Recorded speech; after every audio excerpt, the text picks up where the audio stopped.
yang lebih aneh lagi, di sini disebutkan inilah daftar silsilah Isa the Masihu, breh David anaknya Daud, breh Abraham anaknya Abraham. Sejak kapan Ibrahim punya anak yang bernama Isa the Masihu? Sejak kapan? Apakah betul Nabi Ibrahim punya anak yang bernama Isa Al-Masih? Apa betul Nabi Daud punya anak yang bernama Isa Al-Masih? Tidak, jaraknya itu ribuan tahun, tapi tetap disapa dengan anaknya Daud, anaknya Ibrahim. Ini gaya bahasa Timur Tengah.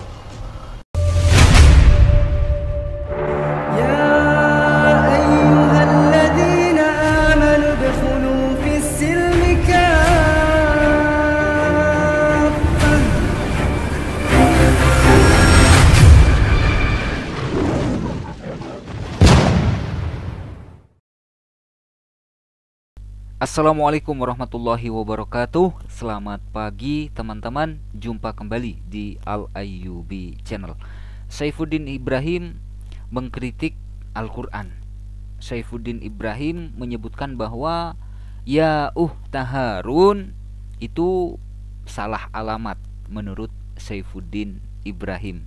Dan Ustadz Menahem Ali menjawab dengan tuntas menggunakan data yang tidak terbantahkan. Sekaligus Ustadz Menahem Ali menjawab tuduhan siapa pastor yang sampai mengatakan Ustadz Menahem Ali ini goblok katanya ya. Si pastor yang kata-katanya tidak pantas untuk didengarkan itu ya.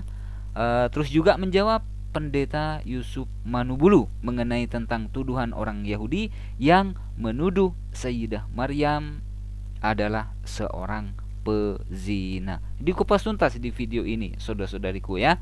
Jadi ceritanya Saifuddin Ibrahim mempersoalkan masalah nasab dan Ustadz Menahem Ali menjawab dengan data yang jelas.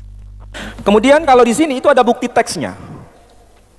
Ini bahasa Suryani, ada Arabnya ini. Al-Ahdul Jadid Suryani, Peshita, Tarjamah Bainas Sutur Suryani Arabi. Jadi perjanjian baru bahasa Suryani yang disebut Peshita, terjemah interlinear antara bahasa Suryani dengan Arabnya. Nah, di sini ada contoh misalnya. Kalau di sini tertulis dengan ungkapan Elle zilidute Isa de Masihu breh David breh Abraham. Inilah silsilah Isa de Masihu, breh David keturunan Daud, breh Abraham keturunan Abraham. Jadi di sini muncul kata Isa de Masihu. Quran menyebutnya Isa Al-Masih. Saya tidak perlu menjawab kenapa menjadi Yesus Kristus. Tapi yang jelas kalau bahasa Suryani Isa de Masihu sepadan dengan bahasa Arabnya Isa Al-Masih. Kalau Yesus Kristus itu urusan lain, saya nggak perlu ikut campur. Kemudian contoh yang sepadan dengan Quran, kalau di dalam Quran disebut Taharun. Kalau di dalam ini teks Pesita ada ungkapan yang hampir mirip dengan apa yang tertulis di sini. Apa itu? Di sini ada ungkapan dalam Luka. Luka itu Lukas kalau bahasa kita. Di dalam Injil Luka, Injil Lukas itu pasal yang pertama ayat 36 bahasa Suryaninya tertulis begini. Weha Eliseva ahyantihi afhi batna dra. Batna kalau bahasa Arabnya apa? Tabu. Orang Madura ngocen tabu. Benar yang Madura kadinto. Nah itu tabu. Batna itu ini perut atau maksudnya hamil. Batn bahasa Arabnya juga ini sama. Jadi weha Eliseva ahyantihi afhi batna bra besai buta. Kalau diterjemahkan begini, wahai Eliseva, dan ada seorang yang bernama Eliseva. Jadi dan Eliseva, ahyantihi, saudara perempuanmu, afhi batna, hari ini sedang mengandung bra seorang anak laki-laki. Siapa yang dimaksud Eliseva? Eliseva itu istri dari Nabi Zakaria. Istri dari Nabi Zakaria. Kita yang tahu, di sini dalam Quran ada nama Zakaria. Tapi secara nama tidak disebutkan. Tapi nama laki-lakinya disebutkan, yakni Zakaria. Nama Eliseva disebutkan, dan ini adalah ucapan malaikat kepada Sayyidah Maryam. Menyebutkan dengan ungkapan, wahai Eliseva ahyantihi, dan Eliseva saudara perempuanmu. Ahyantihi itu diambil dari kata khote. Kalau bahasa Arabnya ukhta. Paham maksudnya? Jadi ayat ini memberikan informasi bahwa Sayyidah Maryam juga bersaudara dengan Eliseva. Sekaligus informasi ini memberikan makna Eliseva dan Maryam itu nasabnya nyambung kepada Eliseva. Eliseva siapa ini? Eliseva istrinya Harun. Jadi Nabi Harun itu punya istri yang namanya Eliseva. Nanti dari generasi seterusnya itu muncul orang perempuan yang bernama Eliseva juga. Makanya ketika Sayyidah Maryam disapa oleh malaikat, saudara perempuanmu Eliseva hari ini sudah mengandung. Berarti maksudnya Maryam juga bersaudara dengan Eliseva, nasabnya nyambung kepada Eliseva. Eliseva istrinya Harun. Jadi kalau versi Quran rujukannya kepada pihak laki-laki yakni Nabi Harun, kalau versi Nasrani rujukannya kepada pihak perempuan yakni Eliseva istrinya Nabi Harun. Jadi kalau ditanya, bukankah namanya sama? Iya, namanya sama, Eliseva. Tetapi pribadinya, orangnya berbeda. Jaraknya juga 1500 tahun. Jadi mau dihubungkan dengan Harun, jaraknya 1500 tahun. Mau dihubungkan dengan Eliseva, jaraknya 1500 tahun. Ini gaya bahasa Suryani, sama dengan Quran. Tetapi kenapa mereka tidak mengkritisi ini? Tapi Quran dikritik habis-habisan, tapi di sini tidak dikritik habis-habisan. Ada apa? Bahkan yang lebih aneh lagi, di sini disebutkan, inilah daftar silsilah Isa the Masihu, Breh David anaknya Daud, Breh Abraham anaknya Abraham. Sejak kapan Ibrahim punya anak yang bernama Isa the Masihu? Sejak kapan? Apakah betul Nabi Ibrahim punya anak yang bernama Isa Al-Masih? Apa betul Nabi Daud punya anak yang bernama Isa Al-Masih? Tidak, jaraknya itu ribuan tahun. Tapi tetap disapa dengan anaknya Daud, anaknya Ibrahim. Ini gaya bahasa Timur Tengah. Saya tidak paham, kenapa ada orang yang mempersoalkan Quran dengan gaya bahasa Indonesia, nggak nyambung. Seharusnya pakai gaya bahasa Timur Tengah. Apakah itu bahasa Arab ataupun bahasa Suryani? Jadi dikembalikan kepada bahasa aslinya. Memang orang-orang tahu bahwa Saifuddin Ibrahim itu bukan ahli bahasa Arab. Dia hanya sekedar mengajar guru Iqra. Tapi diagung-agungkan di kalangan Nasrani. Saya kira pernah tahu ya siapa itu? Saifuddin Ibrahim cuma pengajar guru Iqra, tapi diagung-agungkan oleh sebagian orang Kristen ya. Masih banyak lah tentunya orang-orang yang masih mendukung Saifuddin Ibrahim. Tapi hakikatnya Saifuddin Ibrahim itu adalah pecundang, adalah pengecut yang tidak berani berdebat terbuka dengan Ustadz Menahem Ali. Ada videonya, ada buktinya. Saifuddin Ibrahim lari atau ngacir dari perdebatan ya, ngacir dari debat, nggak mau menghadiri. Karena apa?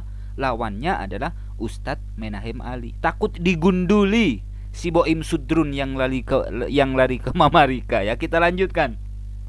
Saifuddin Ibrahim dan tidak paham bahasa Suryani dan tidak paham bahasa Ibrani. Jadi kalau membahas Quran seakan-akan pakar, padahal kalau dibedah banyak kelemahan-kelemahannya. Ini berkaitan dengan poin pertama, ya ukhta Harun. Berarti apa yang dikatakan Quran sudah betul, sebagaimana gaya bahasa Suryani juga sama. Kalau dalam bahasa kita, Quran menyebut ya ukhta Harun kepada Maryam. Versi di sini, malaikat menyapa Maryam dengan sebutan ya ukhta Eliseba. Yang sebetulnya Eliseba adalah istrinya Nabi Harun. Paham maksud saya? Nanti kalau nggak paham bisa tanya. Jangan sampai keluar dari sini masih bingung. Poin yang kedua. Jadi poin yang pertama berkaitan dengan nasab. Poin yang kedua berkaitan dengan apa yang dituduhkan oleh Bani Israel kepada Sayyidah Maryam. Dan itu pun gaya bahasanya, gaya bahasa satir. Satir itu gaya bahasa tidak langsung. Makanya dikatakan wa ma kanat ummuki baghiyah, dan ibumu itu bukan seorang pezina. Di sini yang dituduh itu ibunya Maryam atau Maryam? Yang dituduh Maryam, tapi dialamatkan kepada ibunya. Ini gaya bahasa satir, gaya bahasa tidak langsung. Ya, saya kebetulan punya dokumen. Ini Al-Quran bahasa Ibrani, ditulis oleh bapaknya Presiden Israel yang sekarang. Beliau memang pakar bahasa Ibrani dan ngerti bahasa Arab. Dan namanya adalah Yosef Yoel Rivlin. Al-Quran Targum Me'aravit. Jadi Al-Quran terjemahan dari bahasa Arabnya. Diterjemahkan ke dalam bahasa apa? Ke dalam bahasa Ibrani. Ketika ketika menerjemahkan Al-Quran surah Maryam itu, beliau memberikan uraian seperti ini. Ayatnya 28 juga. Hoi akhat aharon lohaya aviv isbiliyal walohaya ta'im mikhazona. Zona, kalau lagunya mirip orang Arab ya, ya memang saudara, jadi mirip bahasanya. Hoi akhat aharon, wahai saudara perempuan Harun.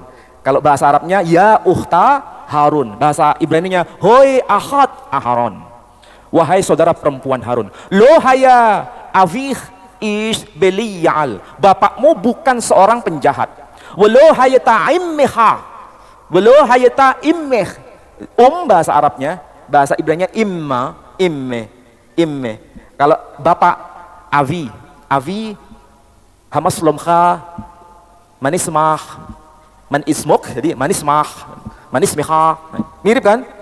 Ya iya, sama seperti orang Madura dengan orang Jawa kan mirip. Walau hayata Yona, dan ibumu bukan seorang zona. Zona itu artinya pezina. Jadi ada kesejajaran makna di sini. Nah persoalannya, apa betul memang Sayyidah Maryam dituduh sebagai pezina? Apakah itu hanya informasi dalam Quran? Tidak. Itu informasi Quran sudah betul. Dan dikuatkan dengan bukti dokumen agama lain. Siapa itu? Dokumen Yahudi sendiri. Ini saya bawa kitabnya. Ini tulisannya Igret Harambam. Ini suratnya Rabbi Moshe bin Maimon kepada orang-orang Yahudi di Teman. Teman itu Yaman sekarang. Teman. Nah, apa yang dikatakan di sini? Yang dikatakan di sini, ini sangat luar biasa ini Quran. Bahwa Quran itu bukan dongeng. Quran itu mengedepankan fakta dan itu bisa di cross check dengan barang buktinya. Barang bukti itu tidak pernah hilang. Tetap ada. Masalahnya kita mau baca atau tidak. Nah, di mana tertulis? Di sini. Dituliskan begini. Haya Yesu Hanosri sehuk etsmot. Wehumi Yisrael wahu af alpi sehaya aviv goy we immo Yisraelit. Haikar beyadeno goy we ebet haba albat Yisrael hawelat kosher we ulam mikraihu mamzer. Kalau diterjemahkan begini. Haya Yesu Hanosri. Ada seorang laki-laki yang bernama Yesu Hanosri. Yesu bahasa Ibraninya, Aramnya Iso, Arabnya Isa. Disebut Hanosri, dari Nosrin muncul kata Nazaret. Dari Nazaret ini dalam Quran muncul kata Nasoro. Nah, paham ya? Nasoro, Nazaret, Nosri. Ini satu makna. Haya Yesu Hanosri, ada seorang yang bernama Yesu Hanosri, Yesu orang Nazaret, sehuk esmot. Ini bahasa kutukan sebetulnya. Sehuk esmot, semoga tulangnya diremukkan. Jadi ini bahasa orang Yahudi begitu. Sehuk esmot, semoga tulangnya diremukkan. Berarti ini beriman atau menolak? Menolak. Wehumi Israel, Yesu itu orang Israel. Wahu af alpi sehaya aviv goy we immo Israelit. Karena dia lahir dari seorang ayah goy itu asing, ibunya orang Israel. Jadi ibunya orang Israel, perempuan Israel, ayahnya seorang goy. Loh, kok bisa ayahnya seorang goy, orang asing? Bukankah dalam Quran dikatakan dia tidak punya ayah? Tahu maksudnya? Belum saya lanjutkan. Haikar bayadeno, menurut hukum kami, goy we ebet haba albat Israel hawelat kosher. Seorang laki-laki asing yang berhubungan dengan seorang perempuan Israel, hawelat kosher, dia lahir dalam kondisi kosher. We ulam nikraihu mamzer, tetapi dia anak zina. Tahu maksudnya?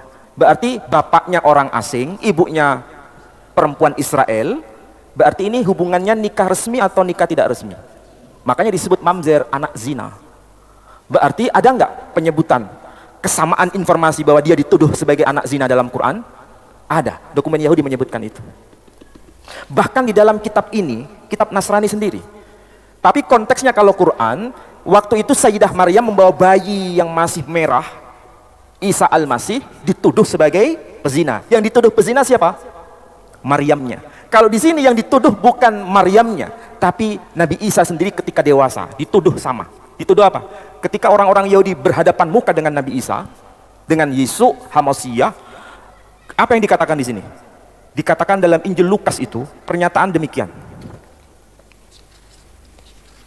Dikatakan Hanan min Zaneita Lohwain. Kami ini bukan keturunan pezina. Itu ngomong di hadapan Nabi Isa. Berarti siapa yang anak pezina? Nabi Isa dituduh. Jadi kami ini bukan anak pezina. Kok kamu anak? Ini bahasa satir, bahasa yang tidak langsung. Jadi pola seperti ini bukan hanya ada dalam Quran, kitab mereka pun mengakui itu. Jadi bayangkan ya, Quran yang seperti ini dikonfirmasi dengan kitab mereka, mau yang Yahudi maupun Nasrani, dokumennya ada di sini, silakan dibaca. Tinggal masalahnya mau membuka data itu ataukah tidak.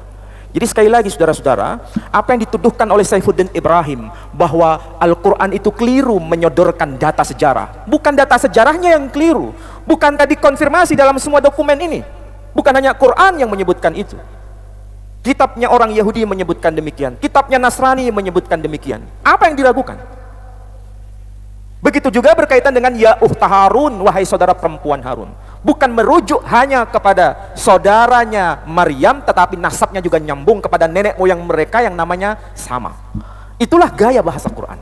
Makanya dengan memahami satu ayat begini, itu paling tidak kita semua disadarkan bahwa Al-Quran itu satu kata, itu maknanya begitu dalam. Nama saja itu mencerminkan kisah hidupnya. Coba bayangkan. Namanya Masya Allah, luar biasa ya. Apa yang dituduhkan oleh Saifuddin Ibrahim dijawab tuntas oleh Ustadz Menahem Ali dengan data-data yang tidak terbantahkan. Video ini sekaligus menjawab Romo yang sampai mengatakan kata-kata yang tidak pantas untuk Ustadz Menahem Ali, dan Gracia Pelo juga membenarkan tuduhan orang Yahudi terhadap Sayyidah Maryam. Kita lanjut videonya nih.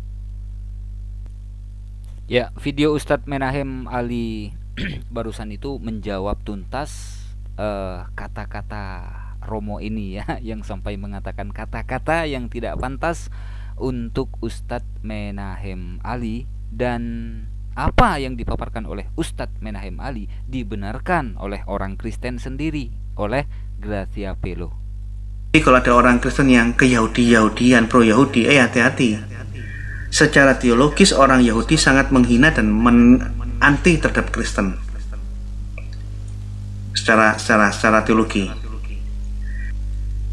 Nah, buat teman-teman Kristen, buat saudara, ya, intinya orang-orang Yahudi itu ya memang membenci Yesus dan juga ibunya, ya, Maria, yakni Sayyidah Maryam. Bahkan sampai dituduh Sayyidah Maryam itu dituduh berzina, ya. Data ini nggak mungkin, mustahil bisa dibantah oleh Saifuddin Ibrahim yang cuma ya menurut Ustadz Menahem Ali cuma sekelas guru Iqra. Tapi di kalangan Kristen ya ada sebagian orang yang membangga-banggakan atau memuja-muja Saifuddin Ibrahim. Terima kasih saudara-saudariku, mohon maaf apabila ada silap kata. Wassalamualaikum warahmatullahi wabarakatuh.